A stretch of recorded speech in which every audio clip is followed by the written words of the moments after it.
So it's June the 13th today, 2020. I thought I'd give you another quick tour of the allotment because there's so much growing since the last tour, which was only about a month ago. So we'll turn the video around, have a look at what's going on, and if you like the video then give it the thumbs up. And if you want to see more videos on how to sow and grow fruit and veg and how to use some of those fruit and veg in recipes, then subscribe to the channel. So let's go and have a look around the allotment. So as I've said, there's a lot of things that have happened since the last video, which is only a month ago. The growth in at this time of the month is really progressive. So we start off in this bed here. You can see these are fruit bushes that were given to me by another allotment here, Andy. We've got blackberry on the far side, gooseberry here, and this is another blackberry bush. I'm going to leave them here for now because I'm planning to rebuild my polytunnel later this year or early next year, and I think those positions will be okay. That's why I've put them there, so I don't have to remove them. In the next bed along we have the onions, and they're starting to get really strong now. They were started from onion sets, which are little bulbs rather than seed, and I always do well with these. As you can see, they're looking really healthy, really strong. So they will probably be another month or two before they are starting to bulb up and maybe ready to pick and use. I'm going to move on now to the raspberries, and I've already had a first lot off these. And if you look at these, you can see how many ripe. I'm going to pick these today, so you can see lots of ripe raspberries on there. They're really sort of starting to produce a lot of raspberries now. You can see that there's raspberries pretty much everywhere you look. So I should get a good collection of raspberries today, so we'll probably take them home and do something with them. And beyond that we have the rhubarb, and that's really perked up. In the last video I mentioned that in the summer I dug this up and split the roots, and I wasn't expecting anything this year, but I actually managed to pick some rhubarb last time I was here a few days ago, and made a rhubarb crumble out of it. So that day, I think it's because of the amount of rain we've had. And what I've been doing with the rhubarb as well is, even when we had light rain, I've been watering right into the roots, so that because the rhubarb demands a lot of water, and I think that's a mistake a lot of people make with rhubarb. They give it a sprinkle of water over the leaves, but really what you need to really get into the roots. So take off the end or the rows of your watering can and just pour the water directly into the roots. That's come back really strong. I'm expecting to have a lot of rhubarb next year. Here's the strawberries, and you can see loads of strawberries. I mean, I've had so many strawberries. I've made so far about 10 jars of jam, and we've got some strawberry crumbles, and there's still an awful lot of strawberries to pick. You can see on the videos there's just red absolutely everywhere you look. So we'll have a load more strawberries as well to come off there. There is a video on strawberries, which I think is episode 5, showing you how to maintain strawberries, and the video that I've just completed on how to do strawberry jam and strawberry crumble will be uploaded soon. So there's the strawberries. These strawberries here will be the ones that will produce the most strawberries for next year, although they are producing strawberries this year, which is really good to see. In this bed over here we have shallots, and again they're looking really healthy as well. They're probably about a month and a half away from being ready, so they're looking good. And just beyond them, since the last video, I've planted some courgettes in that gap. I planted the courgette seeds late, and they all germinated, so it's just trying to find space for them, and luckily I've got enough space on the allotment this year, so I've put them in there, and once they start to establish, they'll start to produce some courgettes. Now this has been disappointing for me this year.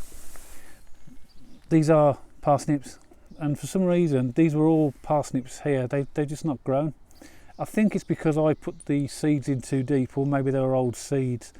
But what I'll do is, with these ones that have actually grown, I'm going to give them about another week, and there's 2 or 3 plants in here that I will lift and then replant. So I'm thinking I'm probably going to get about a dozen parsnips out of that, which won't be disastrous, but it's a lot less than I've had in previous years. Over here we have the herb bed. You can see the mint is growing rapidly now. We use a lot of mint, so that's really good, and that's looking really healthy as well. There's chives in here, and then we've got at the back we have sage, parsley, lemon balm and rosemary, and I've cut the rosemary bush right back this year. That was getting out of control really, so I've cut it right back. Have a quick look in the polytunnel, and you can see the few more strawberries in there and the blueberry bush. There isn't much on the shelves now because everything's been planted out. You can see here I've got beetroot in sets here and some spinach, and there's a couple of little plants there which I found on the floor, which I think are tomatoes. I'm not too sure how they're going to do, but I thought we'll put them in pots and see what happens. And these are the 3 tomato plants that I put in about 2 to 3 weeks ago, and there's a video on that on the channel on how I planted those and how to look after tomato plants. In this bed over here we have sweet corn, and that was planted out about a week ago. Again, they were late going in this year because I had difficulty getting seeds due to the lockdown, but they'll come back with a bit of sun. They're looking healthy. They just need a bit of sunshine now to get them going. And beyond here we have cucumbers. Now these also were planted at the same time from the polytunnel as the sweet corn, and when they start to grow they will really start to sort of put out a lot of leaves and foliage. So, and I train these up canes as well, because otherwise they'll spread all over the ground. So they're looking okay. Then we've got a whole bed here of broad beans. As you can see, these ones nearest us are the variety that I put in about a month and a half after the ones at the back here, and you can see how high they are now, and they're also producing. You can see here, you can just see the broad beans now starting to develop on there. So I'm going to get a lot of broad beans this year, which is great because my daughter loves broad beans, and there's so much you can do with them. And then beyond here we have 3 bays of potatoes, and again the rain and the sunshine have really brought these on as well. They're looking great. All of this year, this variety is Desiree. I've decided that I'm going to use just the one variety this year. It's the first year I've done this. I've tried different varieties, but I've always found that Desiree, which are the red potatoes, are the ones that give me the biggest amount of return, and the potatoes seem to cook really well as well. So as you can probably guess, we use a lot of potatoes in our family. And onto this final bed over here, these are courgettes, and these are planted out again about 3 weeks ago. This first one here was given to me by Andy. He had a spare one. That's already starting to have flowers just develop on there now, so therefore the courgettes won't be too far away. And then we have at the back of those small plants you can see in between the 2 metal uprights are butternut squash. This year I've decided to put them and grow them on the ground. Last year I grew them up canes, which was a bit of a mistake because when they start developing the squash they're really heavy, and you have to keep propping up the canes because of the weight. So I'm just going to let them spread along the ground and see what happens, and hopefully the metal uprights will act as a barrier to stop them going absolutely everywhere. But we'll keep an eye on them, see how they go.